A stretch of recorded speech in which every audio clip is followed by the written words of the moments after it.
Buenas a todos amigos, soy Black, ¿qué tal estáis? Y bienvenidos una vez más al canal. Hoy estoy muy ilusionado de que veáis este vídeo, ya que he conseguido una entrevista a un diseñador de skins que se llama Clegfx, que es uno de los diseñadores con más renombre de toda la comunidad. Le hago un montón de preguntas, pero quiero deciros un par de cosas. La primera, mil disculpas si me habéis perdido durante la entrevista, porque él es de Utah, yo soy de Madrid y creo que el pin afectó demasiado la llamada y a lo mejor de 30 segundos le escuchaba 10, por lo tanto había veces que no podía seguirle el hilo, pero gracias a que él me ha enviado el audio vosotros lo vais a escuchar a la perfección, así que si veis cortes os pido disculpas, es por eso. La segunda cosa, mi nivel de inglés no es el mejor del mundo, pero he podido hacer la entrevista, no seáis muy malos conmigo, estoy mejorando lo máximo posible para que el 2019 os traiga vídeos con, pues eso, más fluidos, que se me note más ese nivel. Así que nada chicos y chicas, de corazón espero que disfrutéis muchísimo del vídeo porque merece un montón la pena. Let's go! How are you, my man?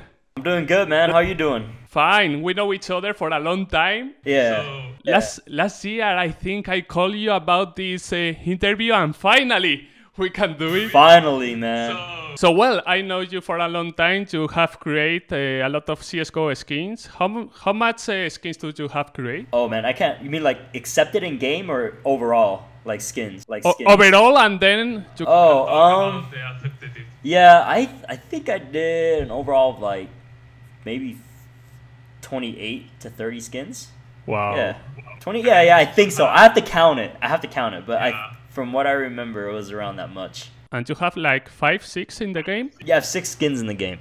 For instance, UMP Primal Saber is one of my favorites. Oh, thank you. Yep. And the P250 is awesome. The See You Later. Okay. Yeah, that one's one of my favorites. Yep.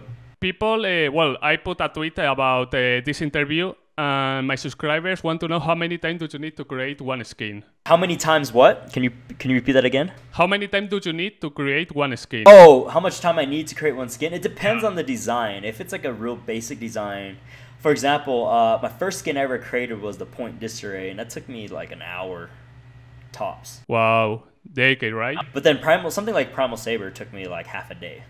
Wow, but it's few times, right? You only need one evening, really? But then, like, after Valve Software introduced normal maps to CSGO, with the weapon skins, like, one skin could take me half a month. Because I have to sculpt it and model it and everything. So it takes a lot of time, yeah. And how do you know when Valve put some of your skins in one case? They send you one email or... Yeah, so... For example, I think they pre-select the skin weeks in advance. If there was an issue on the skin, this is some stories I heard from other creators, but they would email them asking them to fix something, right? But if nothing's wrong with the skin, you do not find out anything at all until the update comes out. Right when the update gets launched, you get an email from Valve.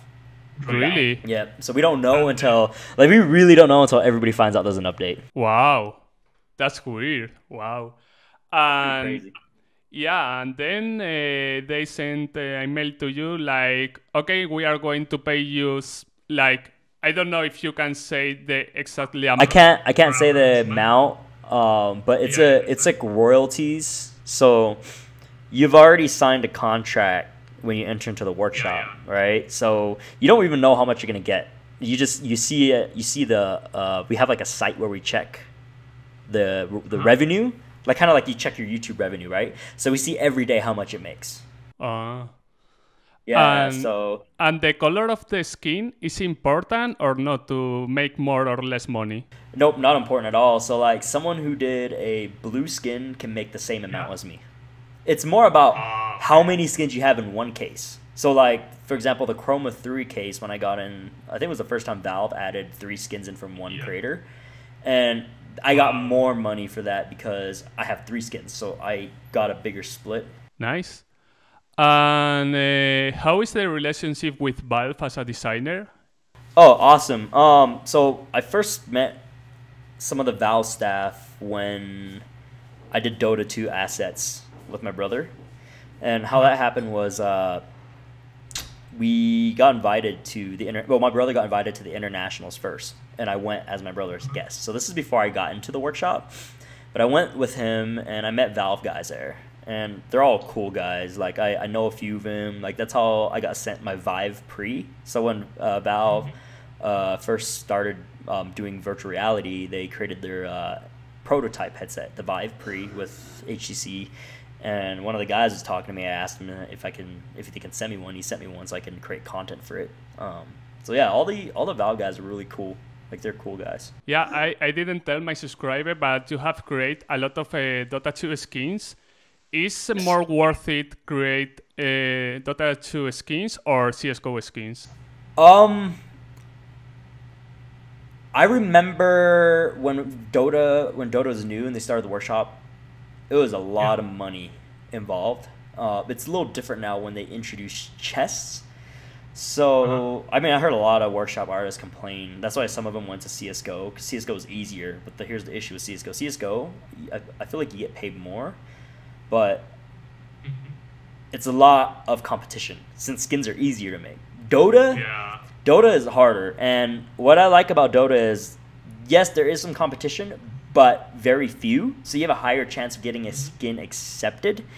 And it's pretty cool, that community, because a lot of the workshop artists in the Dota 2 community are like professional artists who actually work in the game industry.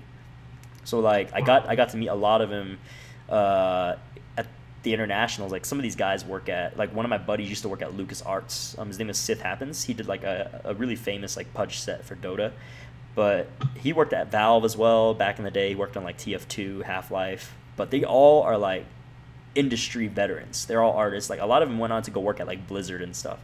So yeah, Dota is least competitive than Counter-Strike, but requires a higher skill set and more quality. And do you work as a freelance, right? Yeah, I started, but now I own a studio. Like this is where I'm at right now. Here, I'll show you. Yeah.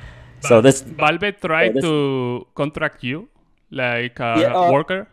Oh, no, this is like, we did a workshop thing.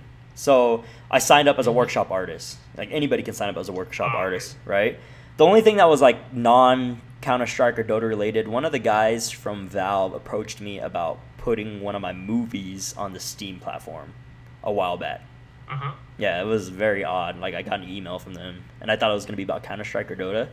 But they saw my trailer for one of my films I did called War S 2045, and had the one of Danny Trejo, and yeah, and it was Valve. They're like, oh yeah, you should put it on the Steam platform. Do you have any like ideas on how you're getting it distributed? Blah blah blah blah blah. But yeah, other than that, when it comes to Counter-Strike or Dota, I heard some stories where they did approach artists and contracted them, but I've never got approached to get contracted work. The only time, actually, you know what? Funny story. I think it was the Internationals 2015. I got invited. It was a 14 or 15. I cannot remember, but I did get invited. And one of the maybe 14 when I went with my brother. One of the CSGO devs approached me. He actually approached a bunch of workshop artists, and he was like, "Oh yeah, so CSGO's starting a new workshop. Are you interested in creating content or skins for CSGO?" And what's funny is a lot of there were a few artists that approved, and they were like, "Yeah, we'll do some skins," but I didn't because I was just sold on Dota 2. I only had time for Dota 2. Yeah. But I did get approached. They asked me if I wanted to do CSGO skins. And then... Okay, well, interesting story. Yeah, and after, now I remember. So that year I wasn't invited. I just came with my brother as his guest. My brother wasn't invited because my brother has like hundreds of published Dota 2 items. Like he goes by Gun Junkie now, but he used to be called Random Smiley Face Guy, and he's very known in like the Dota scene. My little brother. So I went with him as his guest, and then I got approached by the CSGO guys. Then later on, like a year later, my brother told me to start doing CSGO skins. Like she's like, dude, because I was more of a graphic designer, and CSGO skins would be like easy for me because I can design on the gun instead of modeling. Because like Dota, you have to model, scope, and all that kind of crap, right? And it takes a lot of work. And it took me like a month to a month and a half to do one Dota set. So I was like, oh, I'll just give CSGO a try. So I made Point Disarray, I made an op. Then I got invited to the internationals. And then that's when I was like talking to all these Dota guys. I was like, yo, so I now am interested in doing CSGO skins. Can you connect me? So I went to a private Valve dinner. So they had and they used to do this for they don't do it anymore, but they used to bring out the workshop artists, like all their favorite workshop artists. And they would do like dinners and stuff, right? So they did this whole event, like a little private party at it was like a museum in Seattle called the Chihuly Glass Museum. It was like right down the street from where they're hosting the tournament, which was at the Key Arena. And then this dope dude from Valve, he introduced me to some CSGO guys. And then I was asking him, I was like, hey, so I'm new to CSGO. You know, I'm kind of interested in it. And one of them actually see my skins already. So I was like, oh, crap. Like, wow, they see my skins. They see my point disarray and my Op Blue Angel. And then I went back home, did more skins. I did the Stone Cold Galil, and it got accepted, like, right away. Yeah, that was my first skin that got accepted. It's pretty crazy. Wow. And which one is your favorite CSGO creator? My favorite? Oh, like another creator? Yeah. Oh, I have a lot, man. Yeah, one of my favorite creators. Again, I have like a top 10 list, but I'll just list one of them. Yeah, you can give me the top like three. Top three, like Emu is really dope. She did the fuel injector. Fuel injector, yeah, the AK. Well, AK and Tech 9. Yeah, that one too. Yeah, he did that. And then I like one of my friends too, good friends. His name is Superior Weapons. He did the green M4A1S, the Vietnam War themed one, the one with the writing on it, the peace signs and stuff. He just got a skin accepted in a new case that just dropped. What is it called again? You know the one that looks like a Vietnam War themed one? It's a green like camo and it has white writing. It looks like it was inspired by Full Metal Jacket, that movie. So he did that one, and then he did a red Galil too. I forgot what the name of his Galil was called. And another guy I like, another guy I like is Ego Death. I talked to him a lot too. Yeah, Ego Death. Yeah, Ego Death is really dope. I love his skins too. He just got another skin accepted too in the newest case. Oh, and then of course, see this, I feel bad because I'm like leaving people behind that I work with. Like another favorite is Brock Hoffer. I did a lot of collabos with him. He's the one that created the Hyper Beast. Yeah, you did a collab with him with Fnatic. Because of him, I got hooked up with Fnatic. This is all big shouts to Brock Hoffer. Yep, it was Brock Hoffer that hooked him up with Fnatic. Can you tell us something about your sneakers? Because you have put your skins in sneakers, right? Yeah. That's like the new thing I'm doing.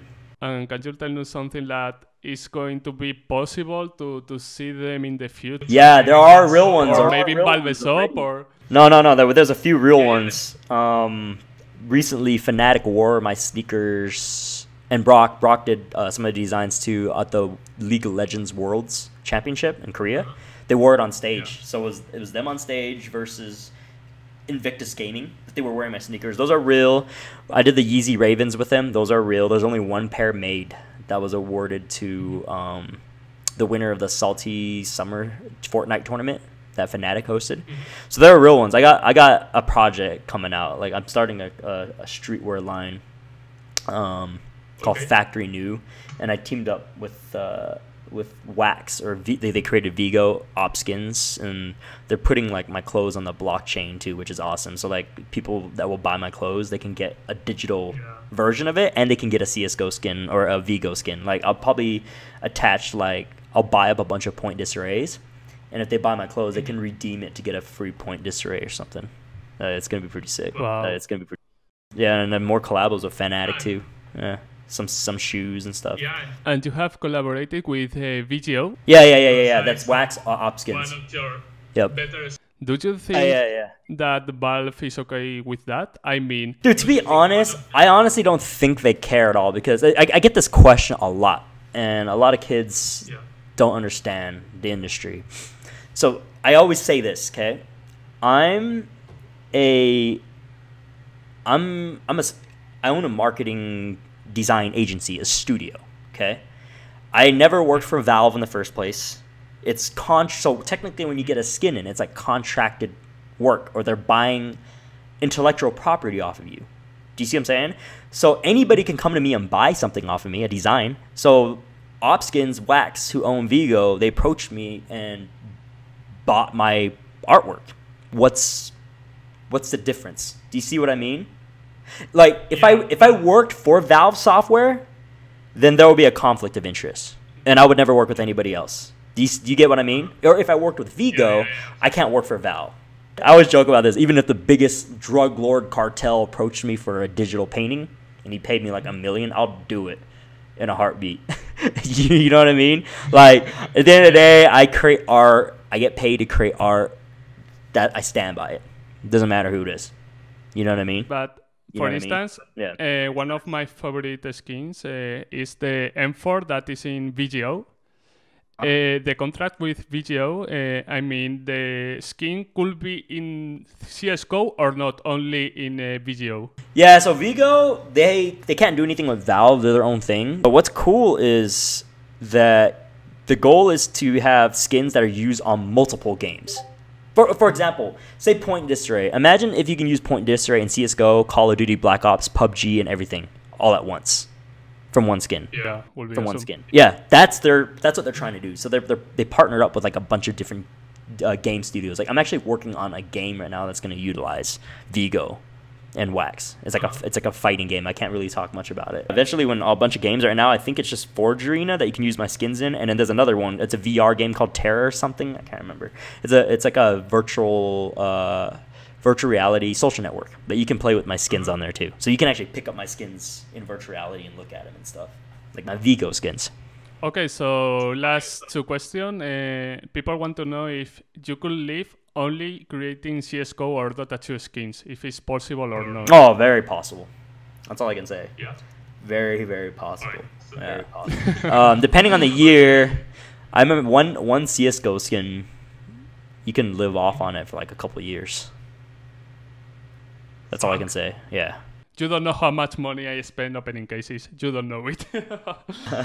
Hey, opening up cases. So I always tell people this. If you want to support item creators, don't buy the skin on the market. Open cases. Like, really? Yeah, because we don't make money from the Steam market. Because it's third party. It's not third party, but it's like someone reselling. So they had opened up the skin, they're reselling. We don't get a cut of that at all. We only get a cut from the case, the key. So every time you buy a key, it's actually if you buy a key, we make the money. You don't even have to open up the case. If you buy like say a Chroma 3 key, I would get a percentage of that. Yeah. Last question. Well, my channel is only about CSGO. Do you play CSGO? What do you think about CSGO right now? Do you think 2019 will be better, or what do you think about it? People ask me this all the time too, and I hate hearing the whole CSGO's dead, blah blah blah. No, Thank you. I do play CSGO. I kind of stop for a minute because I'm busy. Like I always hop back on a CSGO every once in a while. What's funny is if you really want to know what I'm playing right now, I'm playing Warcraft 3. Like, no one knows it because you can't see it on Steam, but I'm heavy into Warcraft 3 right now. But I used to play a lot of CSGO. My highest rank, though, was like only MG1. I love CSGO. It's not dying at all. If you look at, they have steady users. Like, it's steady. That's what you want. It's not going down. Like, they'll have their down dip, but then it's steady. It's like a good graph. You know what I mean? And the kind of gameplay mechanics Counter-Strike has, no other first-person shooter can compare. It just feels different. Like, it feels faster paced. I love it, man. I love all the oh sorry. Yeah, I love all the fixes they've done and everything. I feel like 2019 is going to be the year. About what they did this year, and if you compare 2017 with 2018. No, it's different. Yeah, you can actually see all the differences. That's why I don't like it when people hate on it at all. Like, Valve's trying very hard to fix it. They always think Valve's lazy, Valve's this, Valve's that. But I honestly think they're working very hard on the game and everything. I don't know if you know Zeus from is the in-game leader from Navi. Do you know him? Who? Oh, Zeus. Zeus. Well, I don't know. Oh yeah. Zeus. Yeah. I've heard of Zeus. Yeah. So he said in one video that Valve is going to do something incredible in 2019, but he can't tell. No, yeah, I'm pretty sure they got something up their sleeves, man. No. I'll always respect and support what Valve does with it, no matter what. Even if they never ever accept my skins ever again, I will love Counter-Strike to death. I grew up with it. I grew up with 1.6. I'm old. I'm 30. Well, I'm 26. Oh, there you go. So like we grew up on old Half-Life. So I respect them. I look up to Val. Yeah, man. But speaking of pro players too, like I'm working heavily with Fallen and his crew right now. So I got we just launched a mouse pad together for Fallen. So Fallen has, Fallen from, how do you call it, Mibber? Yeah, so I work heavily with his brother. So Fallen has a brother in Brazil that handles like the brand. He has his own like peripheral brand called Fallen, like G Fallen. It used to be called G Fallen. But I have a mouse pad I dropped with him, and I have like 4 more new mouse pads. So that's what, like, out of the Counter-Strike, I've been broadening myself in esports. So I'm doing a lot of like contract work with a lot of like different organizations and everything, and it's pretty fun. And yeah, it's awesome. No, you're one of the best in the world. Oh, thank you, man. I try to be. I try to be. You work so hard, my man. And for instance, the last question is, I saw one of your skins in the workshop, and you have done like amazing stuff to present the skin. But my question is worth it to do it or not? Yeah, like, for instance, the EM4 Jalapeno? Yeah. It was in the Counter-Strike Fighter Alpha. Yeah, that was put on Valve's favorites list. So it has the potential to get accepted one of these days. It's on their list of faves. You can't see it anymore, but remember when they had that Chimera tag where it was on Reddit, and it shows all the lists of the skins that are like in their list of faves that they can choose from. That made it on there. Marketing is everything, because there's hundreds of thousands of skins, but if you can do a video that showcases your skins that goes viral, someone from Valve is going to see it, like, no matter what. You know what I mean? So I know when I did the VR video, first CSGO skin in VR, Valve definitely saw that, and I felt like they saw that, and a couple months later they gave me Chroma 3 with 3 skins. So I'm wondering if it's that video. You know what I mean? So yeah, marketing helps, man. Like, especially if you're new, you're not going to be on Valve's eyesight until you do something to like draw them into your stuff. Videos, doing viral content. I have no more questions, so I want to say thank you. Oh, no problem. Because I know you are busy as fuck, and wow, it's amazing talking with you. So thank you so much. No, thank you. Thank you for having me. Something to my subscribers or your audience, you can do it. Oh yeah. Hey guys, like, appreciate all you guys' support. Doesn't matter where you're at in the world, because I know I have a lot of, especially I've support in Spain because of Black. I know Black because it's all because of Black. I'm known in Spain, right? Spain, right? Yeah. Yeah, appreciate you guys' support. Like, every vote matters, especially when a workshop artist uploads something onto the workshop. I know they always say it doesn't matter, but it helps. I know Val pays attention to that kind of stuff. So if you like a skin, it doesn't have to be my skin. Anybody else's skin, just give it a thumbs up, leave a comment, because it really does help. But yeah, thank you.